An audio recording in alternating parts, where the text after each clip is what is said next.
이제 예배가 시작됩니다. 성도님들의 온몸과 마음을 예배로만 집중해 주시기 바랍니다.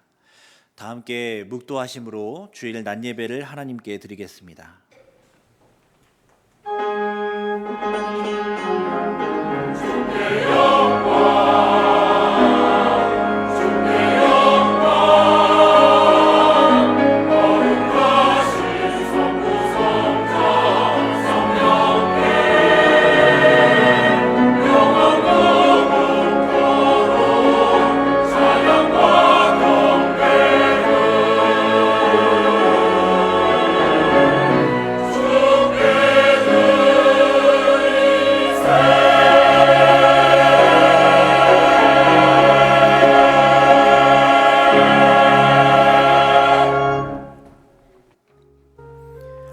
범사에 우리 주 예수 그리스도의 이름으로 항상 아버지 하나님께 감사하며 그리스도를 경외함으로 피차 복종하라. 아멘.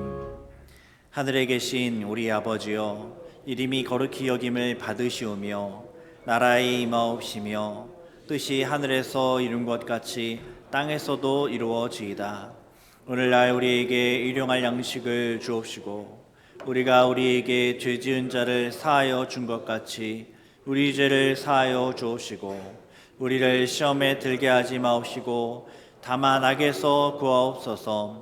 대개 나라와 권세와 영광이 아버지께 영원히 있사옵나이다. 아멘.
교동문 제28문 시편 63편입니다. 제28문을 함께 교독하겠습니다. 하나님이여, 주는 나의 하나님이시라. 내가 간절히 주를 찾되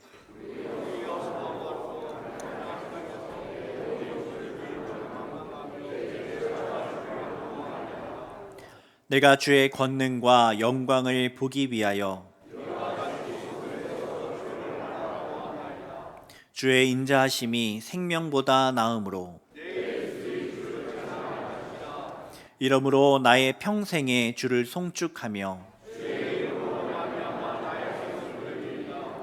골수와 기름진 것을 먹음과 같이 나의 입이 기쁜 입술로 주를 찬송하되 내가 나의 침상에서 주를 기억하며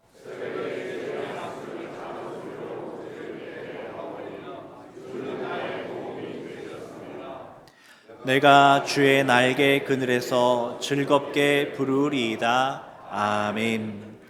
전능하사 천지를 만드신 하나님 아버지를 내가 믿사오며 그 외아들 우리 주 예수 그리스도를 믿사오니 이는 성령으로 잉태하사 동정녀 마리아에게 나시고 본디오 빌라도에게 고난을 받으사 십자가에 못 박혀 죽으시고 장사한 지 사흘 만에 죽은 자 가운데서 다시 살아나시며 하늘에 오르사 전능하신 하나님 우편에 앉아 계시다가 저리로서 산자와 죽은 자를 심판하러 오시리라.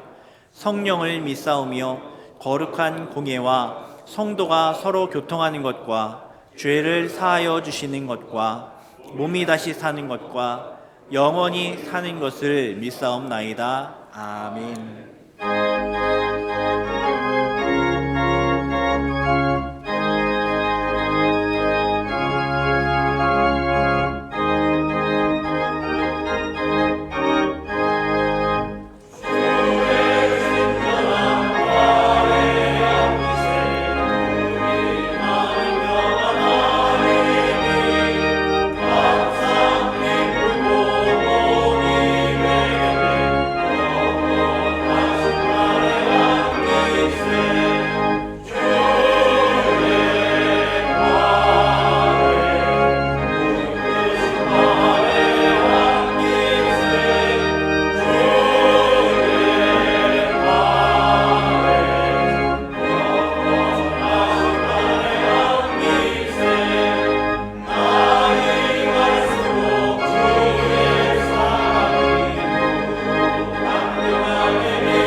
하나님 아버지, 은혜와 사랑을 감사합니다. 오늘 또 거룩하고 복된 주일을 허락하시고 이 시간 저희들을 예배자로 불러주셔서 영과 진리로 경배드리게 하심을 감사합니다.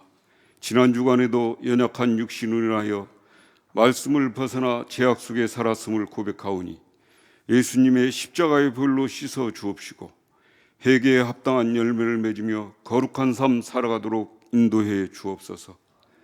특별히 지난주 부흥회를 통해서 흡족한 은혜를 베풀어 주심을 감사합니다. 저희들 모두가 그 받은 바 은혜를 마음판에 잘 새기고 그에 합당한 열매를 맺으며 오늘이 인생의 마지막 날인 것처럼 늘 깨어 살아가게 하옵소서. 하나님 아버지, 이 나라 이 민족이 세계 도처에 전쟁과 지진, 이상교훈 및 코로나 여파 등으로 이용과 불안이 고조되고 경제와 민생이 어려운 가운데 처해 있습니다. 대통령을 비롯한 이정자들이 이러한 위기를 잘 대처해 나가도록 하늘의 지혜와 능력으로 함께하여 주옵시고, 극한 대립 속에 빠져있는 정치권도 하나님을 두려워하고 민심의 귀를 기울이게 하옵소서. 하나님 아버지, 우리 승동교회가 한국교회 모교회로서의 역할을 충성으로 감당케 하옵소서.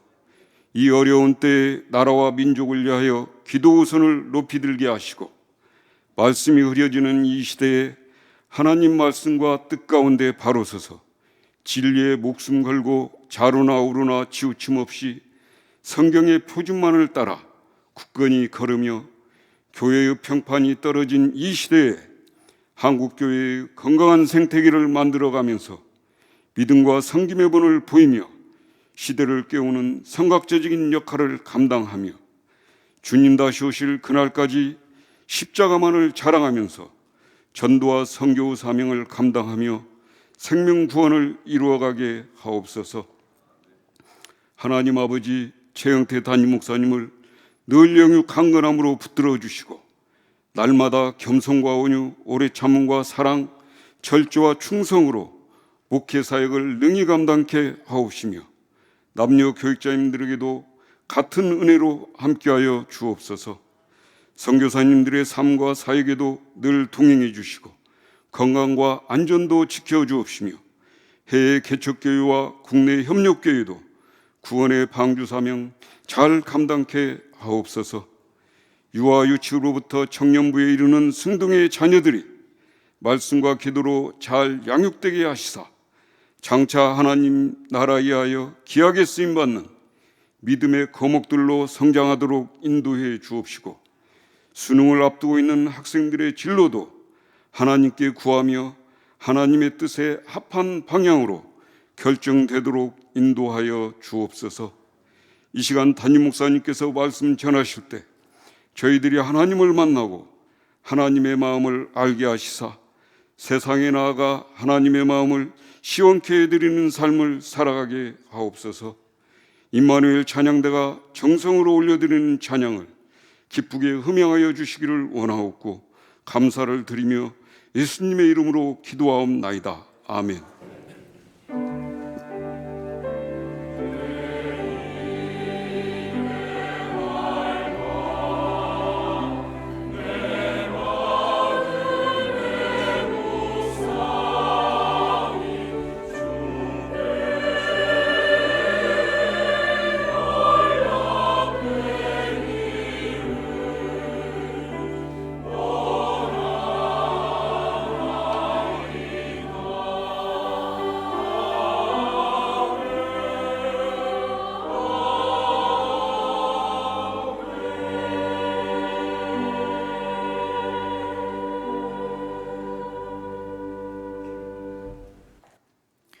성경을 봉독하겠습니다. 하나님의 말씀은 열왕기상 15장 9절에서 16절까지입니다. 열왕기상 15장 9절에서 16절까지의 말씀을 제가 봉독하겠습니다. 이스라엘의 여로보암 왕 제20년에 아사가 유다 왕이 되어 예루살렘에서 41년 동안 다스리니라. 그의 어머니의 이름은 마아가라 아비살롬의 딸이더라. 아사가 그의 조상 다윗같이 여호와 보시기에 정직하게 행하여 남색하는 자를 그 땅에서 쫓아내고 그의 조상들이 지은 모든 우상을 없애고 또 그의 어머니 마아가가 혐오스러운 아세라상을 만들었으므로 태후의 위를 폐하고 그 우상을 찍어 기드론 시냇가에서 불살랐으나 다만 산당은 없애지 아니하니라. 그러나 아사의 마음이 일평생 여호와 앞에 온전하였으며 그가 그의 아버지가 성별한 것과 자기가 성별한 것을 여호와의 성전에 받들어 드렸으니 곧 은과 금과 그릇들이더라. 아사와 이스라엘의 왕 바아사 사이에 일생 동안 전쟁이 있으니라. 아멘. 이제 임마누엘 찬양대가 찬양으로 하나님께 영광을 돌리겠습니다. 이어서 일평생 온전하라는 제목으로 담임 목사님의 말씀 선포가 있겠습니다. 많은 은혜 받으시기 바랍니다.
아멘. 은혜로운 찬양 감사드립니다. 우리 자회분들하고 인사하겠습니다. 복된 주일입니다. 인사하겠습니다.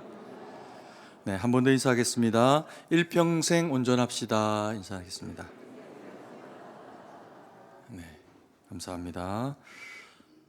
솔로몬의 우상 숭배로 그 결과는 이스라엘에 참 참담한 상황들이 이루어지게 됩니다. 나라가 남북 이스라엘로 갈리게 되는 그런 그 상황을 맞이하게 된 것이죠. 그 중에서 이제 북이스라엘은 여로보암이라고 하는 사람이 세워져서 왕으로 다스리게 됩니다. 그가 다스리게 되어질 때 하나님께서는 분명히 그를 향한 계획을 가지고 계셨을 것이고, 또 그리고 솔로몬 때 보여줬던 우상 숭배와 같은 어리석음이 그 땅 가운데서는 반복되지 않기를 원하시면서 하나님이 여로보암을 세우십니다. 그래서 이스라엘의 10지파를 그에게 맡기셨는데 결과는 하나님이 원하시는 것처럼 되지를 못하게 됩니다. 그가 정치적으로 자기가 유익함을 누리기 위해 가지고 이스라엘 백성들을 혹이라도 빼앗기게 되는 그런 이제 경우들을 남유다에게 맞이하게 될까 하는 그런 그 두려움이 그의 그 마음 가운데 찾아오게 되면서 이스라엘 백성들로 예루살렘으로 가지 못하게 만들고, 그리고 북단 그리고 또 남쪽으로 베델에 각각 단을 세워가지고 이단 신앙을 만들어버리는 그런 그 어리석은 일들을 자행을 하게 됩니다. 그러면서 그것이 하나님의 눈밖에 완전히 나게 되면서 여로보암만 아니라 북이스라엘의 그 이후로 등장하는 모든 왕들은 악한 왕들이 등장을 하게 되고, 그리고 또 그 왕위를 놓고도 끊임없이 칼이 떠나지 아니하는 잔혹한 상황들이 그 가운데 펼쳐지게 됩니다. 그러면서 여로보암 그리고 또 나답 그리고 오늘 이제 등장을 곧 이제 하게 될 텐데 바아사라고 하는 왕이 등장을 하기까지 지속적으로 악하고 멸망의 길을 걷는 그와 같은 모습을 보이게 되죠. 남유다의 경우에는 어떨까요? 솔로몬 이후에 르호보암이라고 하는 사람이 왕으로 등장을 하게 됩니다. 그리고 그가 죽고 아비암이 또 이제 잠깐 동안 이스라엘의 왕으로 다스리게 되죠. 그런데 그는 하나님 앞에서 옳지 않은 왕이다라고 하는 평가를 얻게 되고, 그 왕으로서 다스리는 치리하는 기간도 한 3년 정도에 불과한 그런 그 시간을 보내게 됩니다. 그리고는 이제 그 다음번에 아비암을 대신해서 아들인 이제 아사 왕이라고 하는 사람이 등장을 하게 되면서 비교적 긴 통치의 기간을 가집니다. 므낫세가 한 42년 정도의 통치를 가졌다면 아사 왕이라고 하는 이 사람은 한 41년 정도의 그런 그 긴 통치의 기간을 가지게 되면서 평가도 이스라엘의 좋은 왕으로서, 온전한 왕으로서의 그 역할을 다한 사람이다라고 하는 그런 그 평가를 얻게 됩니다.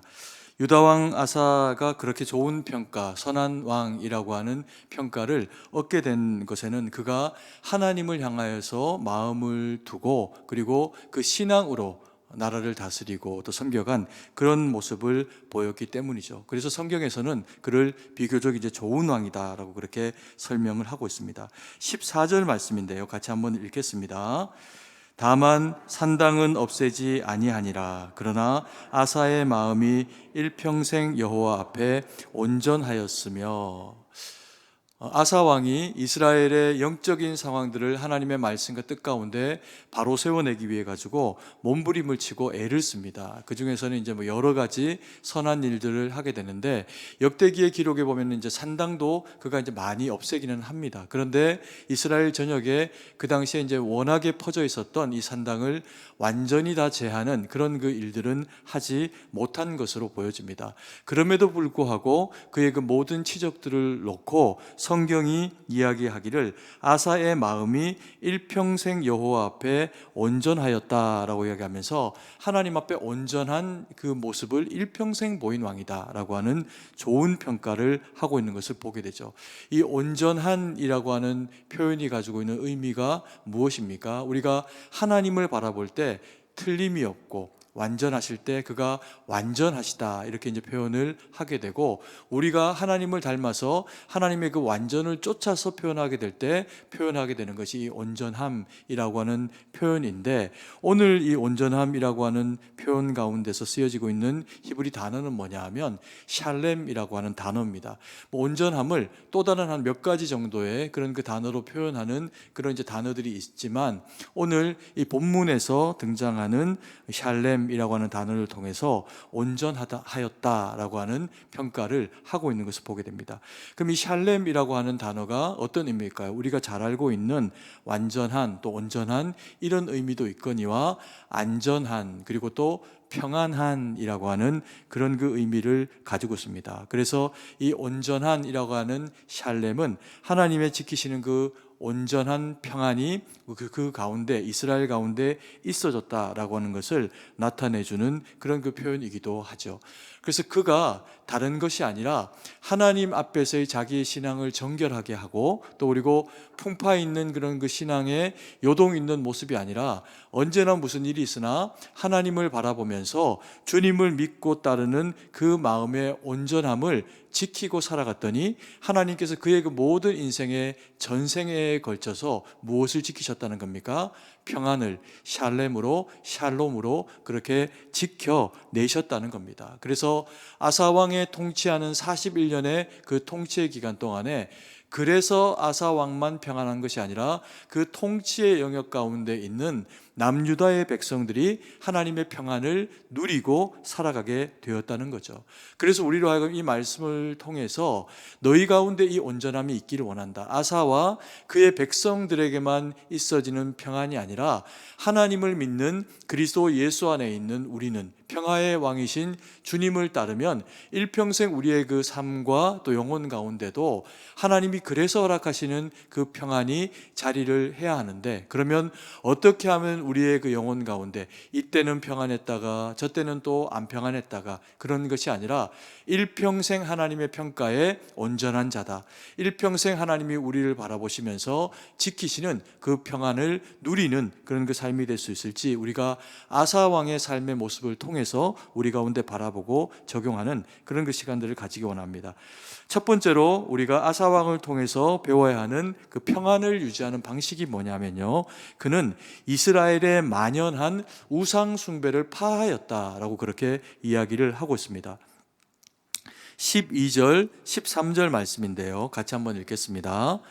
남색하는 자를 그 땅에서 쫓아내고 그의 조상들이 지은 모든 우상을 없애고 또 그의 어머니 마아가가 혐오스러운 아세라 상을 만들었으므로 태우의 위를 패하고 그 우상을 찍어 기드론 시냇가에 불살랐으나.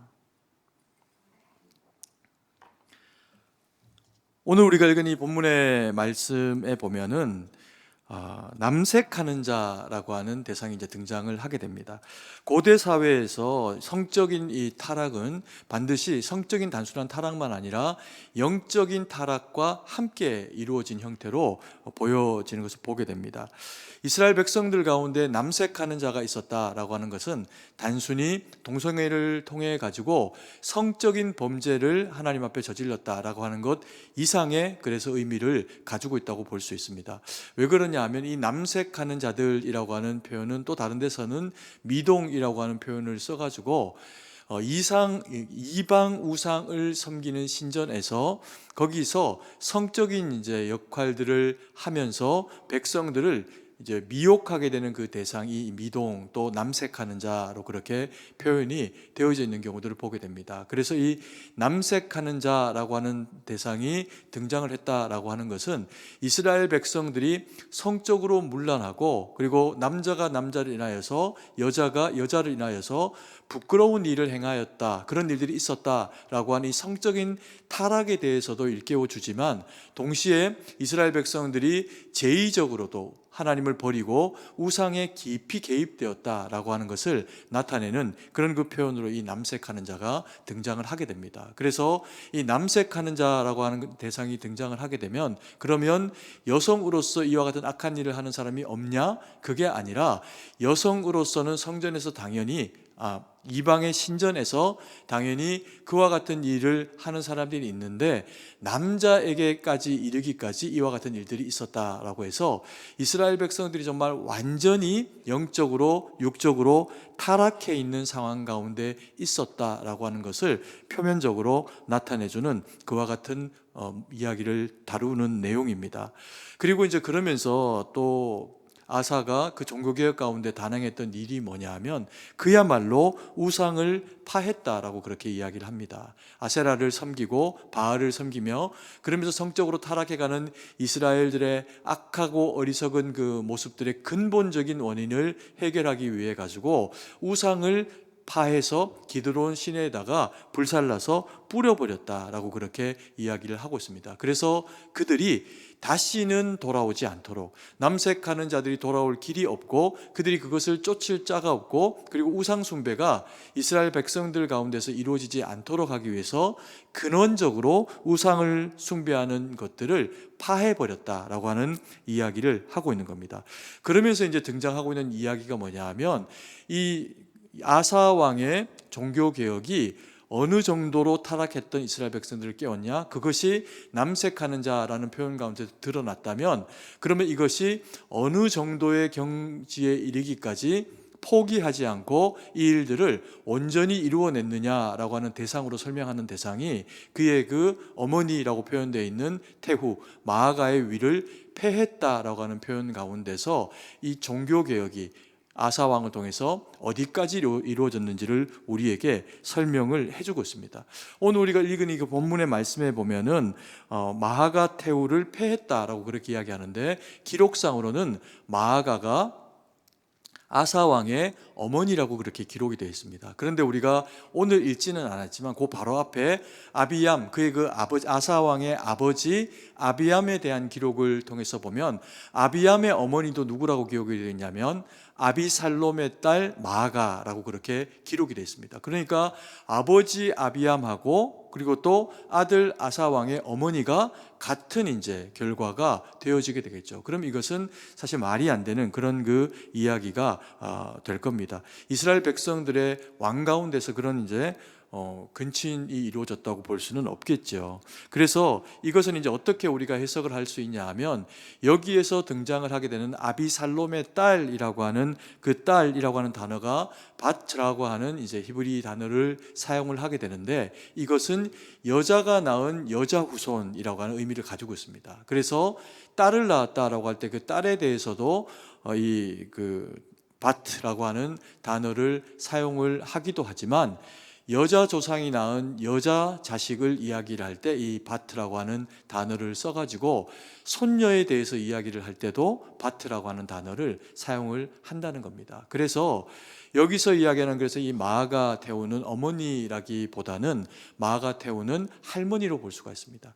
이 할머니가 아세라상을 음란하게 섬기니 그것이 이스라엘 백성들 가운데서 얼마나 악하고 또 악한 영향력이 되었겠습니까?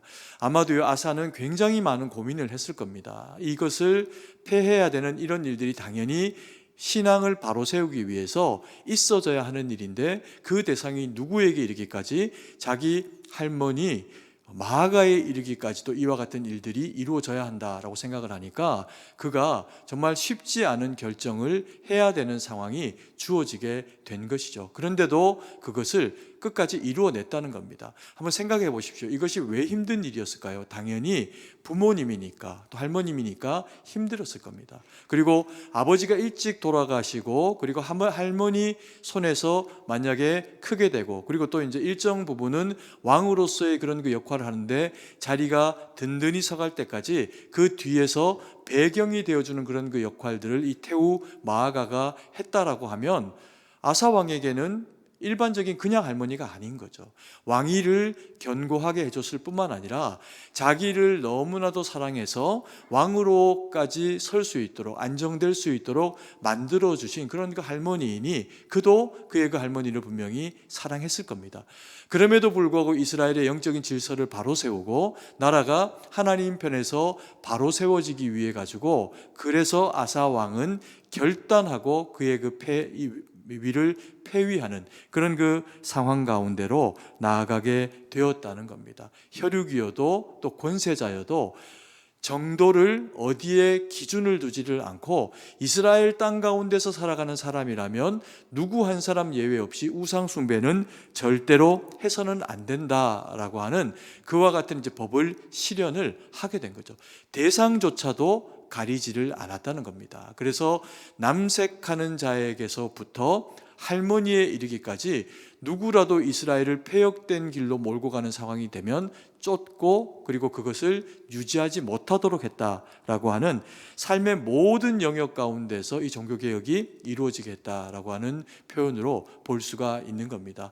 이것을 우리에게 바라볼 때는 우리의 삶 가운데서 우리가 때로는 이것 때문에 저것 때문에 우리의 신앙을 바로 세우지 못하는 어떤 환경들과 상황이 있을 때 때로는 돈벌이 때문에 직장 때문에 혹은 관계 때문에 혹은 가족이기 때문에 그래서가 아니라 내가 하나님 앞에 가장 먼저 우선시 나를 세우고 그리고 또 우리의 주변을 세우기 위해 가지고는 신앙적으로 우리가 우리를 바로 세워낼 때 결국에는 내 가족들에게 또 배우자에게 부모님과 자녀들 가운데 하나님의 사랑을 실현하는 온전한 일평생의 평화가 이루어지게 하는 방식이라는 겁니다. 그래서 이 아사 왕을 통해서 보여주고 있는 일평생이라고 하는 이 표현이 중요한 것은 어떤 한 시대 어느 영역이 아니라 모든 영역 모든 시절 가운데 하나님 앞에 말씀과 뜻 가운데 우리가 바로 서게 될 때 하나님이 우리를 평강으로 지키신다라고 하는 것을 아사 왕을 통해서 들려주고 계시는 겁니다. 그리고 두 번째로 아사 왕을 통해서 보여주고 있는 이제 중요한 신앙의 모습이 뭐냐 하면 물질로 마음을 표현하는 모습을 보여주고 있습니다. 그래서 성전에서 은과 금과 그릇들을 드리는 모습을 보여주고 있는 아사왕의 그런 그 모습을 보게 됩니다. 15장 15절 말씀인데요. 같이 한번 읽도록 하겠습니다. 그가 그의 아버지가 성별한 것과 자기가 성별한 것을 여호와의 성전에 받들어 드렸으니 곧 은과 금과 그릇들이더라. 아멘. 그리고 두 번째로 아사는 여호와의 성전을 이제 온전하게 하고 신앙으로 이스라엘 백성들을 바로 세워내는 그 과정 가운데서 예물을 하나님 앞에 드리고 있는 그런 그 모습을 보이게 됩니다. 그래서 은과 금과 그리고 그릇들을 하나님 앞에 드립니다. 아마도 성전에서 쓰이는 이런저런 이제 기명들을 귀한 재료들로 만들어서 그것을 하나님 앞에 바쳐서 거룩한 쓰임이 되게 한 것으로 볼 수가 있습니다. 근데 무슨 일인지 거기에 보면은 그가 아버지가 성별한 것과 자기가 성별한 것을 다 아사 왕이 드렸다라고 그렇게 이제 표현을 하고 있는 것을 보게 됩니다. 아마도 그 아버지 되는 아비암이 통치 기간이 짧아서 그런지 아니면 하나님 앞에 드리고 싶어서지가 않아서 그런지 그 아버지가 성별하여서 아직 드리지 않은 것들까지도 아사 왕이 하나님 앞에 그것을 바치게 되는 그런 그 모습들을 보이게 되죠. 그러면서 이제 금과 은으로 성전을 섬기게 되는 모습을 보이게 됩니다. 이것이 가지고 있는 시사하는 바가 무엇일까요? 솔로몬의 시절에는 금과 은이 흔했습니다. 금이 너무나도 많았고 은은 마치 세상에서 그냥 흔히 있는 돌덩이처럼 취급받았던 것이 은과 금이 솔로몬 시절에 가지고 있었던 그런 그 가치다라고 그렇게 이야기를 합니다. 그리고 이 금이 얼마나 많았고 무역을 통해서 얼마나 많은 재화들을 벌어들였는지 솔로몬 시절에는 성전에서 쓰여지는 것들만 뭐 금과 은으로 된 것이 아니고 궁전에도 금으로 치장되어진 물품들이 너무나도 많았다고 합니다. 그리고 솔로몬이 앉았던 그 의자도 상아로 만들었고 그 귀한 상아에다가 금을 입혔다라고 그렇게 표현을 하고 있습니다. 그리고 또 궁궐에서 병사들이 궁궐을 지킬 때 호위무사들이 가지고 있었던 그 방패도 금으로 만들어서 300개 이상의 큰 방패와 또 작은 방패들을 만들어 가지고 그 나라를 지키는 군사들에게도 손에 들려줬다라고 하는 그런 그 표현이 있습니다. 그만큼 하나님이 솔로몬 시절에 영광을 받으셨고 그리고 또 하나님 영광을 받으시니 솔로몬으로 하여금 더 많은 부요함과 은혜로 채워주셨다라고 하는 기록을 볼 수가 있게 되는 거죠. 그런데 솔로몬이 우상을 섬기고 하나님을 버리고 하는 그런 그 모습을 보이게 되면서 솔로몬 시절에 있었던 그 많은 부요함들은 바로 그 다음 때가 되어져서 여로보암이라고 하는 아들이 등장을 하고 나면 왕이 어리석게 백성들을 치리하고 나라를 또 다스리게 되는 그런 그 죄악의 결과 가운데서 아버지 때 모아놨던 그 많은 그런 그 보화들, 은금을 다 상실해버리는 상황 가운데 놓이게 됩니다. 그래서 애굽 왕이 침공해 들어와가지고 솔로몬 때 만들어 두었던 그 화려한 금은 그리고 방패 이런 것들을 다 쓸어서 가버립니다. 그러니까 나라가 하루아침에 가난하게 되어버리는 그런 그 상황 가운데 처하게 되었다라고 그렇게 이야기를 하고 있죠. 근데 오늘 이야기를 합니다. 그 아버지 아비암은 아직 바치지 않았습니다. 그런데 아사 왕은 자기가 하나님 앞에 금과 음을 구별하여서 드렸다는 겁니다. 이것이 이야기하는 바가 무엇일까요? 금과 은이 없으면 못 드리는 거죠. 하나님이 그에게 일정 부분은 다시금 재정적으로 채우시는 그런 그 은혜를 베푸셨고, 그리고 이 모든 것들이 하나님께로 말미암아 되어진 것인 줄 아사 왕이 믿음으로 고백하면서 그것을 하나님의 전에 바쳤다라고 하는 표현으로 우리가 이것을 알 수가 있는 그런 그 내용이라는 겁니다. 우리가 이 시대를 어떤 시대를 살아갑니까? 물질 만능의 시대를 살아간다라고 그렇게 이야기를 합니다. 아사 왕 때 은과 금을 하나님 앞에 드릴 수 있었던, 또 왕이니까 그렇겠지만 일정 부분은 현대를 살아가는 우리는요, 어느 나라에 고대에 또 어느 시절에 어떤 왕이 살아가는 것보다 더 화려한 옷을 입고 화려한 것을 먹고, 그리고 또 결혼식 할 때 다 금반지 하나 정도는 끼면서 살아가게 되는 것이 우리가 살아가는 이 시절의 그런 그 삶의 모습입니다. 그러면 이 시절에 혹은 그때 그는 왕이기 때문에 하나님 앞에 그와 같이 예물을 많이 드릴 수 있고 우리는 못 드리나, 그런 이야기가 아니라 금도 은도 다 주신 이가 하나님이시고, 아사 왕은 그것이 주님께로 온 것인 줄 알았으니 성전에 그것을 믿음으로 드렸다는 겁니다. 하나님의 일에 귀하게 쓰임이 되라고. 그러면 우리는 이것을 어떻게 바라봐야 될까요? 우리 삶에 하나님이 우리에게 맡겨놓으신 그 모든 물질과 은금과 또 내가 사는 집과 좋은 옷과 모든 것들이 다 하나님이 우리에게 허락하셔서 우리가 누리고 살아가는 것들이라는 겁니다. 그래서 모든 것들이 다 하나님의 것인 줄을 인정함으로 주님 앞에 드림으로 살아가는 것을 인색하게 하지 말고 아까워하지 말라는 겁니다.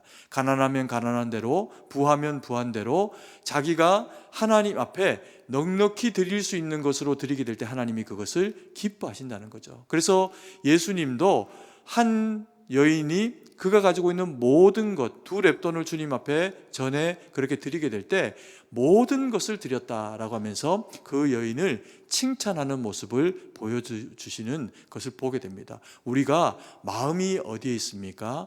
대부분은 우리의 마음은 물질에 있습니다. 왜 그럴까요? 우리는 자고 또 그리고 일어나고 먹고 마시고 입고 살아가기 때문에 그렇습니다. 그럼에도 불구하고 우리의 먹고 마심과 일어섬과 누움에 모든 것을 주관하시고 그것을 채우시는 분이 하나님이라는 것을 인정하면서 때로는 물질로 우리의 믿음을 표현해야 될 때가 있습니다. 그때도 인색하지 않음으로 주님 앞에 우리를 드리고, 때로는 우리의 시간과 여건을 놓고 하나님 앞에 헌신을 해야 될 때도 있습니다. 그때도 하나님이 그것을 원하실 때 기뻐함으로 주님 앞에 드릴 수 있는 자격과 물질을 허락하시니 드릴 수 있는 것이니, 그래서 드리면 하나님이 그것을 기쁘게 받으시고, 오늘 이 본문의 말씀처럼 일평생의 아사왕의 시절에 하나님이 무엇을? 샬롬을 온전하게 허락하셨다라고 하는 그 은혜가 우리들 가운데도 넘쳐날 수 있다는 겁니다. 그래서 우리의 믿음의 삶 가운데 내가 무엇에는 인색하고 무엇에는 넉넉하고 그러지 말고, 우리가 마음이 있는 곳에 하나님의 뜻이 계시다라고 하는 것을 우리가 마음에 새기면서 우리의 물질도 무엇도 하나님 앞에 기쁨으로 드리고 주님이 온전케 하시는 그 평안과 샬롬을 경험하는 우리 모두가 되기를 간절히 소망합니다. 그리고 세 번째로 아사왕은 믿음의 본을 우리 가운데 제시하면서 전심으로 여호와를 의지해야 한다라고 하는 이야기를 들려주고 있습니다. 15장 16절 말씀인데요, 같이 한번 읽겠습니다. 아사왕 이스라엘의 다시 한번 읽겠습니다. 제가 잘못 읽었습니다. 다시 한번 읽겠습니다. 아사와 이스라엘의 왕 바하사 사이에 일생 동안 전쟁이 있으니라. 아멘. 아사 왕하고 이스라엘 왕 바하사 사이에 일평생 동안 무엇이? 전쟁이 있었답니다. 그런데 어떻게 일평생 평안, 샬롬이 이루어지는 삶을 그가 살 수 있었을까요? 이것은 전쟁이 있건 무엇이 있건 어떤 상황이 있었건 하나님이 아사 왕을 어떻게 하셨다? 보호하셨다. 그리고 결국에는 하나님이 평안을 이루어지게 하셨다라고 하는 것을 시사해주는 그런 그 내용으로 볼 수가 있습니다. 아사 왕은 평생에 하나님을 따랐고, 그리고 북이스라엘 백성들과의 전쟁이 있었지만 하나님이 언제나 아사 왕의 손을 들어주셨다는 거죠. 역대하 14장에 보면요, 이렇게 표현되어 있습니다. 역대하 14장 1절을 제가 한번 읽어드리겠습니다. 역대하 14장 1절 잠깐 띄워주시고요. 아비야가 그의 조상들과 함께 누움에 다윗성에 장사되고 그의 아들 아사가 대신하여 왕이 되니 그의 시대에 그의 땅이 10년 동안 평안하니라. 아사가 등장을 하고 나서 하나님이 그를 이쁘게 보십니다. 그래서 짧은 시간이 아니지요. 이 10년이라고 하는 평안을 이스라엘 땅 가운데 허락을 하십니다. 그래서 백성들이 평안하게 다윗 시절처럼 살아가게 되는 그런 그 은혜를 누리게 됩니다. 그런데 문제가 생깁니다. 그 문제가 언제냐면요, 구스 사람 세라가 군사 100만 명을 이끌고 병거 300대를 이끌고 와서 10년 정도 된 그 즈음에 전쟁을 일으킵니다. 역대하 14장 9절 말씀입니다. 같이 한번 읽습니다.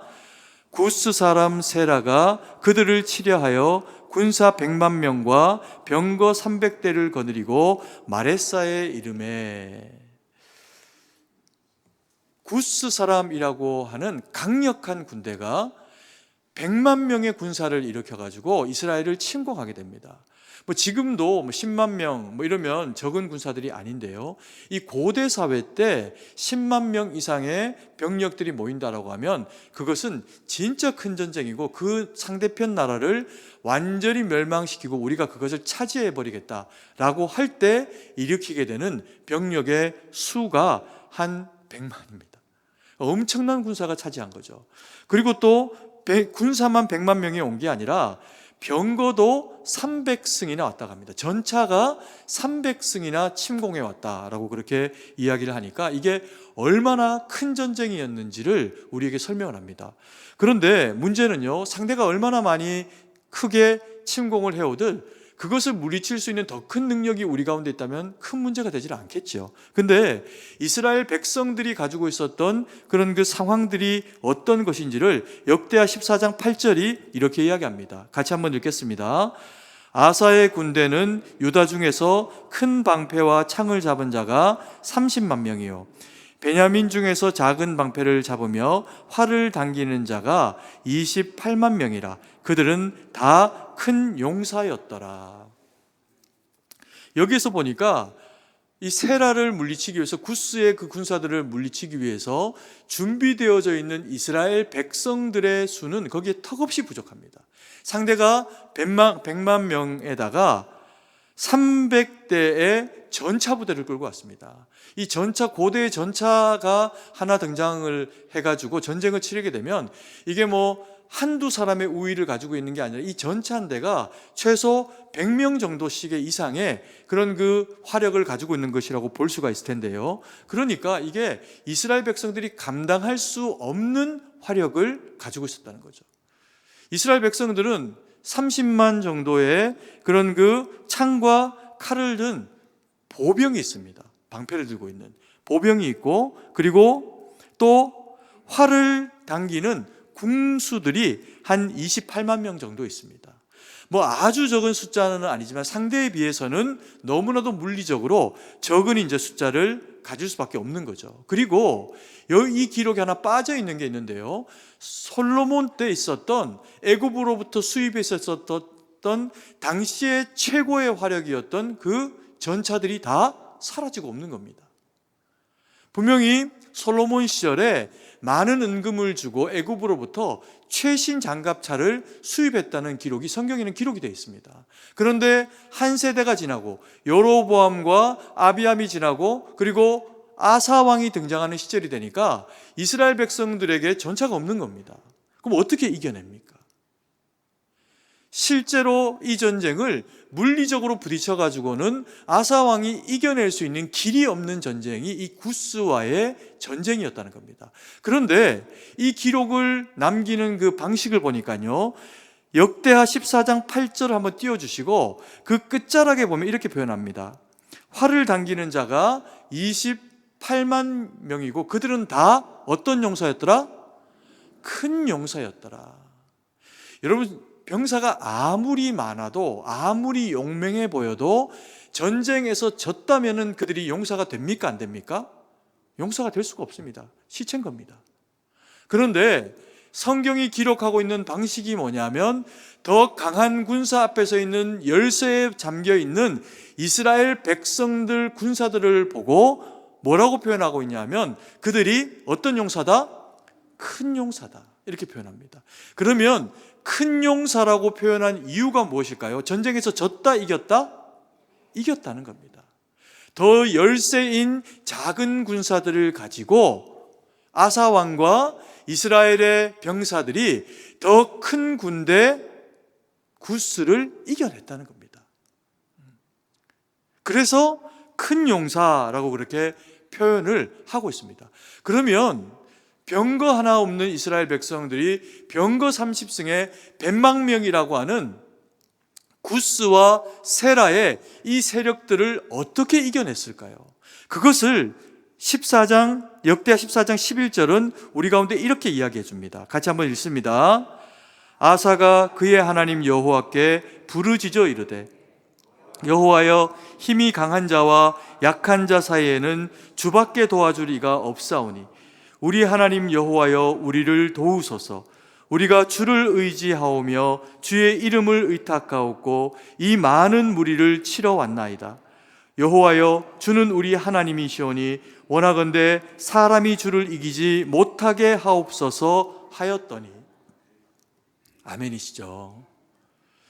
아사는 이 기록을 통해서 하나님의 사람들이 군사로 세워지는 것이 어떤 계기를 통해서 어떤 방편으로 되어지는가? 손에 칼을 들었다고, 손에 창과 방패를 들었다고 군사가 되는 것이 아니라는 겁니다. 손에 칼을 들어도, 손에 창을 들어도 그 창이 뚫리고 깨어지고 상대편 적군이 가지고 있는 그 창이 내 심장을 뚫고 나면 더 이상 군사는 군인으로서의 그런 역할을 못하고 그저 죽어있는 고깃덩이와 같은 시체로 전락할 따름이라는 거죠. 이것은 더 이상 용사가 되지 못한다는 겁니다. 그럼에도 불구하고 이스라엘 백성들이 그러면 어떻게 용사가 되어져서 더 강한 자들을 이길 수가 있는 큰 용사로 세워질 수 있는 계기를 가졌을까요?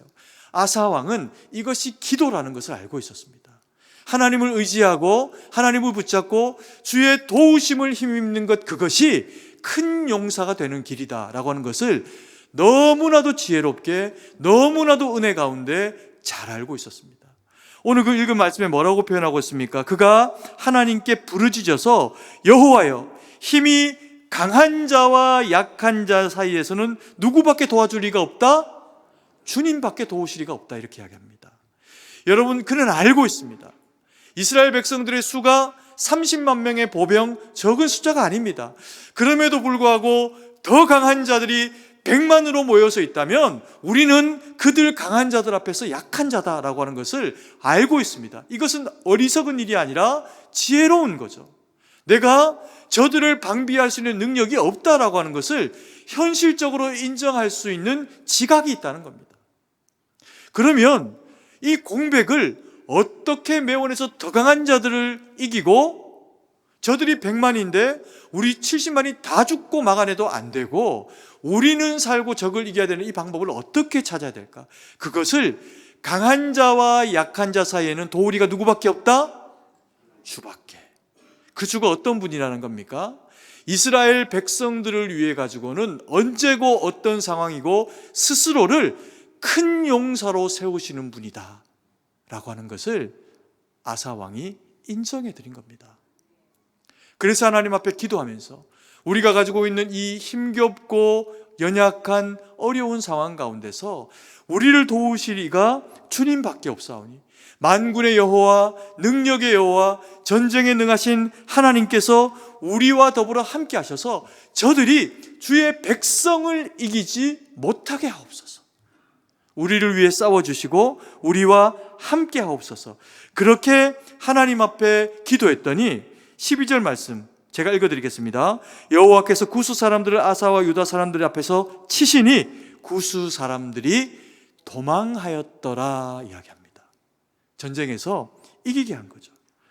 아사 왕은 전쟁을 이기는 그 능력이 칼과 창과 방패에 있는 것이 아니라 여호와를 의지하는 믿음 가운데 있다라고 하는 것을 알고 그 믿음으로 구스 백성들을 이겨내는 그런 그 용맹함을 나타내 보여준 겁니다. 하나님이 그것을 기쁘게 여기시고 그들 가운데 함께 하신 거죠. 그런데요, 오늘 재미있는 기록이 하나 있습니다. 마지막 절 기록에 16절 말씀을 같이 한번 읽습니다. 아사와 이스라엘 왕 바아사 사이에 일생 동안 전쟁이 있으니라. 하나님께서 일평생 그에게 샬렘을 이루어지게 하셨다, 온전함을 이루어지게 하셨다, 지키셨다, 그렇게 이야기하는데 일평생 바아사와 아사왕 사이에는 전쟁이 있었다라고 이야기합니다. 그럼 어떻게 평안이 유지가 된 걸까요? 아까 말씀드렸듯이 결국에는 하나님이 그 모든 전쟁 가운데서 누구의 손을? 아사왕의 손을 들어주시고 바아사를 물리쳐 주셨다는 거죠. 아비암이 남유다의 왕으로 등장을 하고 나서 한 3년 정도가 있다가 여로보암 그 다음에 나답을 거쳐가지고 바아사라고 하는 악한 왕이 북이스라엘을 치리하는 왕으로 등장을 하게 됩니다. 그리고는 한 7년 정도는 바아사도 자기가 큰 권세가 없으니까 전쟁을 하지를 않고 있다가 나라가 조금 이제 자기 손에 잡히게 되는 상황이 벌어지니까 남유다하고 지속적으로 전쟁을 벌이게 됩니다. 그 지속적으로 전쟁을 벌이게 되는 그 이유 중에 하나가 뭐냐면 이스라엘 백성들에게는 있고 그리고 또 북이스라엘에게는 없는 것이 있습니다. 이 남유다에는 예루살렘 성전이 있습니다. 그러다 보니까 여로보암이 예루살렘 성전으로 이스라엘 백성들이 자꾸 가다 보면 그 백성들의 마음이 빼앗기고 자기 왕위를 자기를 죽이고 그리고 갖다 바치게 되는 일이 생길까 봐 단과 그리고 베델에다가 북쪽 경계 남쪽 경계에다가 단을 만들고 거기에 제사하면서 황금 우상으로 그 송아지 우상을 만들고 그것을 섬기겠다라고 그렇게 이야기를 한 바가 있습니다. 바아사도 마찬가지로 그와 같은 일들을 하다 보니까 이스라엘 백성들 가운데서는 지파상으로는 여전히 기업이 북이스라엘 땅 가운데 있지만 믿음으로 하나님 앞에 바로 서기 위해 가지고 그것들을 포기하고 소수이겠지만 자꾸 예루살렘으로 신앙의 근본을 따라가지고 넘어오는 사람들이 생겨날 수밖에 없게 되겠죠. 이런 상황들이 발생을 하게 되니까 바아사가 두려운 겁니다. 불안한 겁니다. 그래서 예루살렘을 먹어야겠다 이런 이제 생각을 하게 되면서 예루살렘을 침공해 들어옵니다. 그러면서 이제 숫한 전쟁이 아마도 바아사 제위 7년 이후에 그리고 아사왕 제위 한 10년 이후에 이런 큰 전쟁을 치르고 나니까 당연히 아사는 군사력이 강해진 것도 있고 약해진 면도 있겠죠. 그 틈을 노리고 바아사가 지속적으로 이스라엘 백성들을 공략해 들어오게 됩니다. 그러다가 그것을 그래도 믿음으로 늘 언제나 잘 이겨냈는데 문제는 아사 왕이 이제 제위 한 35년 정도가 되었을 때 후반기에 이 바아사가 아주 강력한 침략을 도모하게 됩니다. 그래서 상황상 이제껏 이렇게까지 위험하지는 않았는데 예루살렘이 함락되어질 것 같은 두려움 가운데 아사 왕과 이스라엘 백성들이 빠지게 됩니다. 그래서 이것을 어떻게 이겨낼까? 우리의 군사력으로는 막아낼 수 있는 상황이 못 될 수 있겠다라고 하는 이 오랜 전쟁 가운데 지친 마음이 이것을 해결하기 위한 방편으로 아사 왕이 나름은 국리를 한 그 국리가 뭐냐면요, 북이스라엘 위쪽을 점령하고 있던 아람 왕 베나닷에게 서신을 보냅니다. 사신을 청합니다. 그리고 베나닷에게 북이스라엘을 좀 침공해 달라고 이야기합니다. 지금 현재 이스라엘의 모든 전력이 예루살렘 가운데 집중되어 있으니 당신이 북이스라엘을 침략해 주면 북이스라엘의 북쪽 지역, 서쪽 지역, 북쪽 지역에 그 땅을 차지하는 것이 용이할 겁니다. 쉽게 전쟁에서 이길 것입니다. 그래서 그들을 좀 침공해 주면 그들이 그것을 다시금 방어하기 위해서 올라가는데도 어차피 시간이 걸리니 쉽게 북이스라엘의 일정 지역을 차지할 수 있을 것이다 라고 하는 그런 이제 이야기와 함께 우리가 당신에게 금과 은을 주겠다라고 이야기를 하게 됩니다. 그래서 많은 은과 금을 베나닷에게 보내고요. 베나닷은 아람의 군대를 일으켜가지고 북이스라엘로 침공합니다. 그래서 당장 급한 불, 더 강력한 군대가 북이스라엘 위쪽을 쳐다다 왔다고 하니까 바하사가 병력을 예루살렘 가운데서 이제 물리게 되는 그런 일이 발생을 하게 되죠. 근데 이런 이 평가를 놓고 성경은 그로 온전한 평가, 온전한 삶을 살았던 것에 흠집이다라고 하는 것으로 기록하고 있는 모습을 보여주게 됩니다. 그가 하나님을 의지하지 않고 아람 왕을 의지했다는 거죠. 보십시오. 그가 하나님을 사랑하고 하나님을 존중하고 존경해서 금과 은을 하나님의 성전에 드렸습니다. 그 아버지가 모아둔 것까지 다 하나님 앞에 드림으로 하나님의 성전을 섬겼습니다. 그런데 전쟁이 생겼고 예루살렘이 침공되어져 오려고 하는 상황이 발생을 하니까 그것을 지켜내기 위해 가지고 많은 금을 어디서? 성전에서 가져다가 그 은과 금과 그리고 금기명 이런 것들을 모아다가 베나닷에게 갖다 바쳐버립니다. 그러면 이게 하나님께 드린 겁니까? 아니면 성전을 그냥 금고로 좀 모아놨다가 베나닷에게 바칠 일이 있을 때 바쳐버린 겁니까? 어떻게 된 겁니까? 결과적으로는 후자같이 되어버렸다는 겁니다. 세상을 두려워하고 사람을 두려워하고 상황을 두려워하면 일평생 하나님 앞에 믿음으로 바로 섰어도 어느 한순간에 무너지면 다 무너지게 될 수가 있다는 거죠. 그래서 오늘 이 성경의 표현에는 일평생이라고 하는 표현을 우리에게 들려주고 계십니다. 일평생 신앙은 믿음으로 지켜내야 된다. 잘 살아왔다고 해가지고 노년에 되어가지고 그 신앙 팔아먹으면 그게 잘한 일이 아니라는 거죠.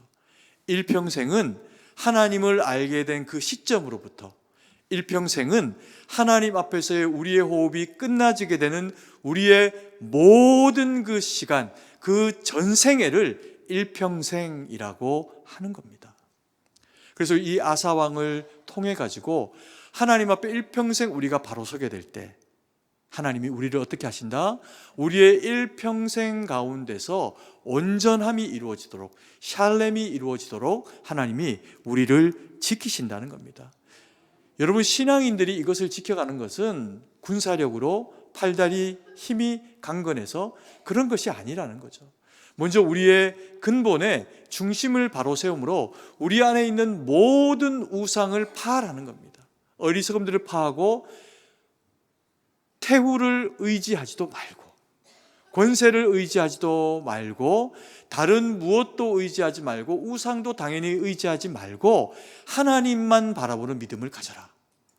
이게 아사왕을 통해서 우리에게 첫 번째 해준 말씀이라면 세상에 무엇이 은근히 중요하게 우리의 가치와 눈을 번뜩이게 만들어도 거기에 모든 것을 집중하고 그렇게 살아가는 것이 아니라 그것들조차도 하나님 앞에 드릴 수 있는 이것이 주님께로 내게 말미암은 것이다 라고 하는 것을 인정하는 믿음, 하나님 앞에 바쳐드리는 믿음, 물질 만능을 물질을 드림으로 이길 수 있는 믿음까지도 너희 가운데 있어라는 겁니다.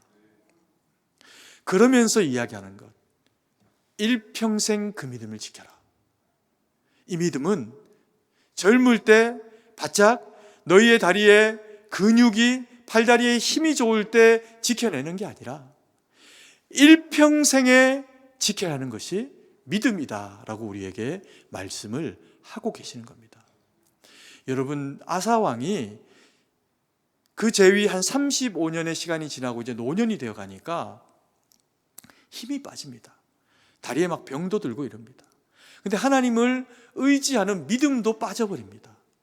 그러면서 그 말년은 다소간 좀 아쉽고 안타까운 삶을 보여주고 있는 것이 아사 왕의 기록입니다. 그러면요, 우리가 이렇게 생각해 볼 수 있습니다. 믿음도 젊을 때지. 아사 왕이 나이가 들었기 때문에 믿음이 약해져서 이와 같은 선택을 했구나. 뭐 우리도 어쩔 수 없지. 이제 이런 생각들을 자칫하면 할 수가 있겠죠. 성경은 그렇게 이야기하지 않습니다. 그래서 이 이야기를 우리 가운데 들려주고 있는 겁니다. 여러분, 믿음과 용기는 같은 겁니까? 다른 겁니다. 용기는 우리 마음 가운데서 자체적으로도 일어날 수 있는 마음의 근육입니다. 이 용기는 그래서 젊을 때 좀 더 강해질 수 있습니다.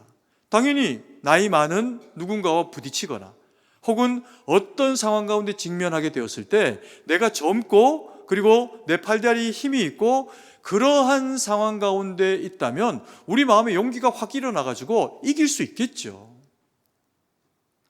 그런데 이것은 하나님이 원하시는 방식은 아니라는 겁니다. 젊든 나이가 들든 믿음의 사람은 용기로 살아가는 것이 아니라 무엇으로 사는 것이다? 믿음으로 사는 것이라는 거죠.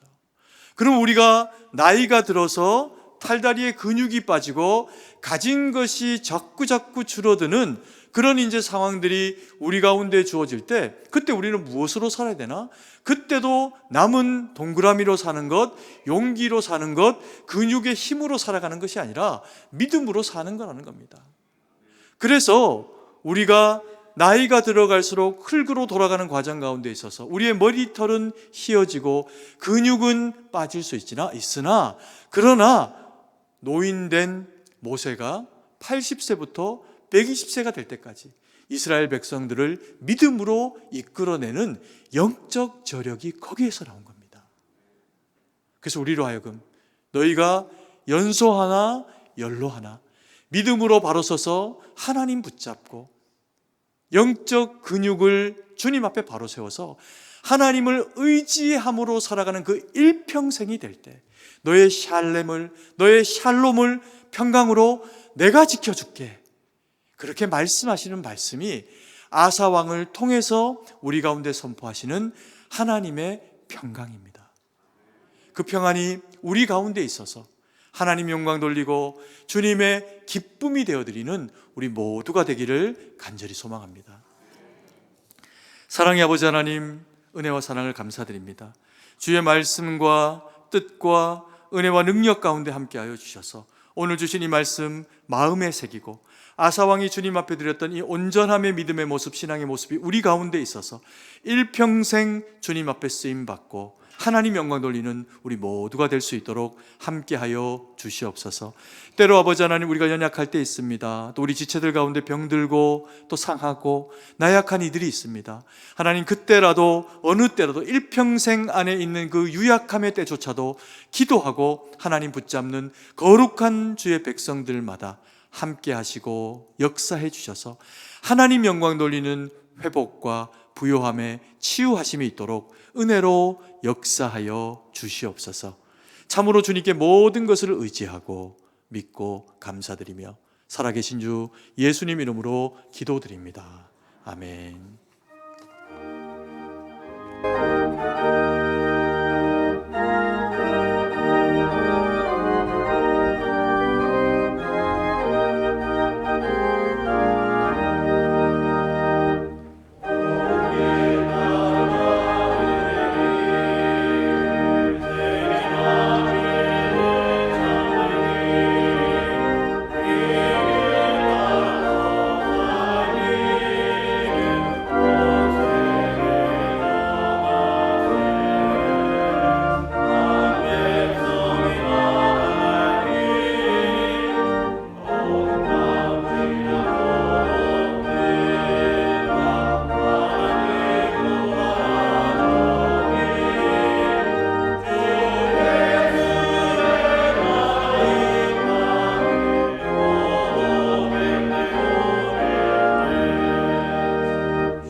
오늘 등록하신 세 가족이 있습니다. 우리 김태성 성도님 자리에서 잠깐 일어나 주시기 바랍니다. 네, 오른손을 들어서 환영하겠습니다. 예수님의 이름으로 환영합니다. 네, 앉아주시기 바랍니다. 잠깐 기도드리겠습니다.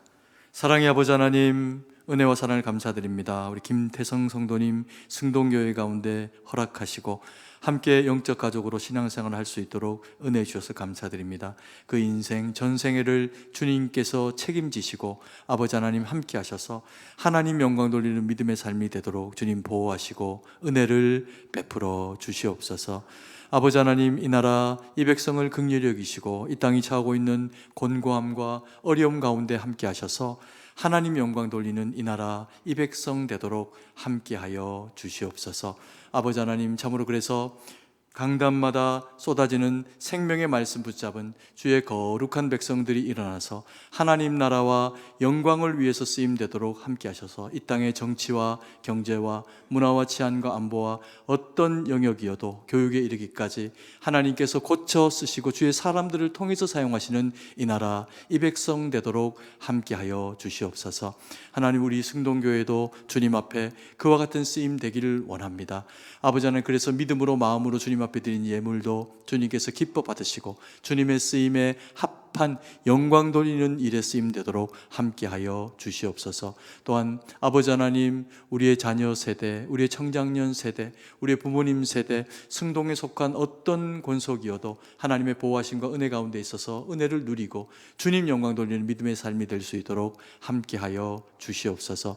우리의 부모님 세대는 기도하며 믿음의 본이 되며 하나님 앞에 주여 칭찬받고 존경받는 아버지 하나님, 그와 같은 세대 되게 하시고 우리 청자년 세대 믿음으로 살아내며 하나님 말씀 전하며 복음으로 살아서 주의 몸된 교회를 부욕케 하는 아버지 하나님 부흥의 역사의 주역이 되도록 하나님께서 일꾼들 가운데 함께 하시고 또 우리 자녀들 가운데도 함께 해주셔서 우리 자녀들이 부흥하고 또 아버지 하나님 믿음 안에 잘 세워져서 하나님 참으로 오는 세대로 주님 앞에 쓰임받는 세대로 쓰임되도록 하나님께서 우리 자녀들 가운데도 함께하여 주시옵소서.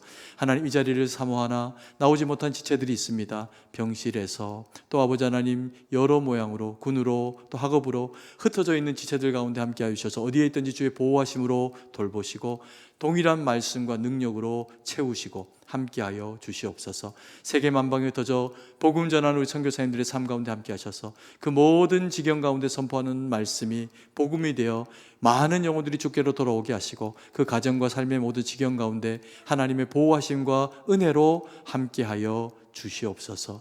주님께 모든 것을 의지하고 감사드리며 살아계신 주 예수님 이름으로 기도드립니다. 아멘.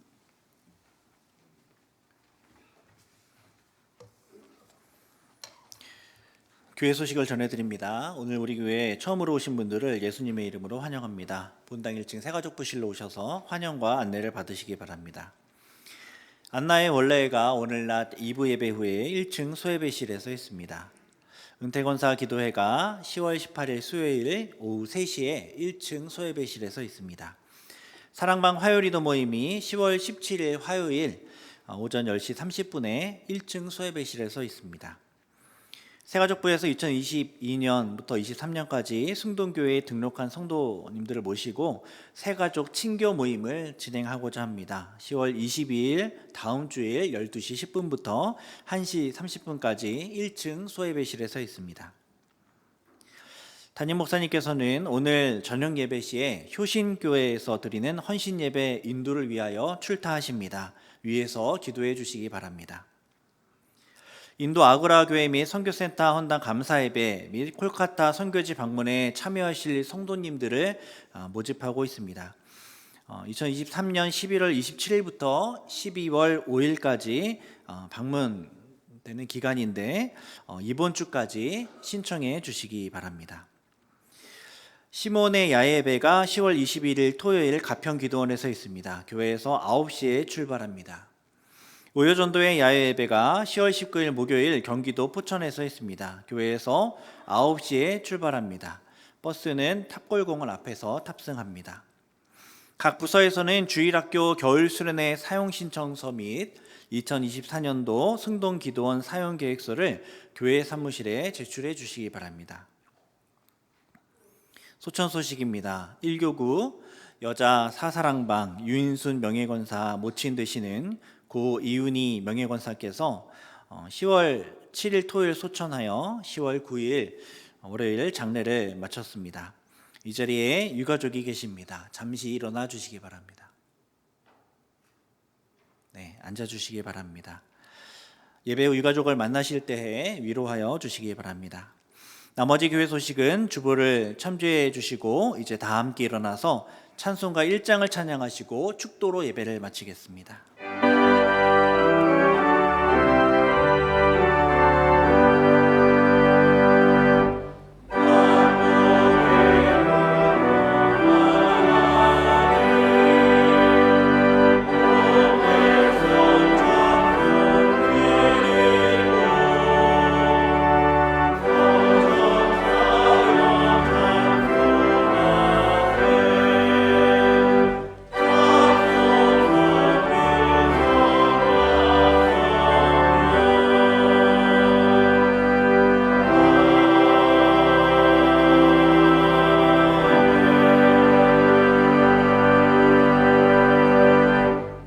이제는 우리 구주 예수 그리스도의 구속의 은혜와 무한하신 하나님 아버지의 사랑하심과 성령의 위로교통 충만하심의 은혜의 역사가 주님 앞에 머리를 숙이고 일평생 온전한 믿음으로 하나님 앞에 영광 돌리며 주의 주시는 큰 복 받아 누려 하나님의 기쁨 되기로 다짐하는 주의 거룩한 백성들 머리 위에 이제로부터 영원토록 함께 계실지어다. 아멘.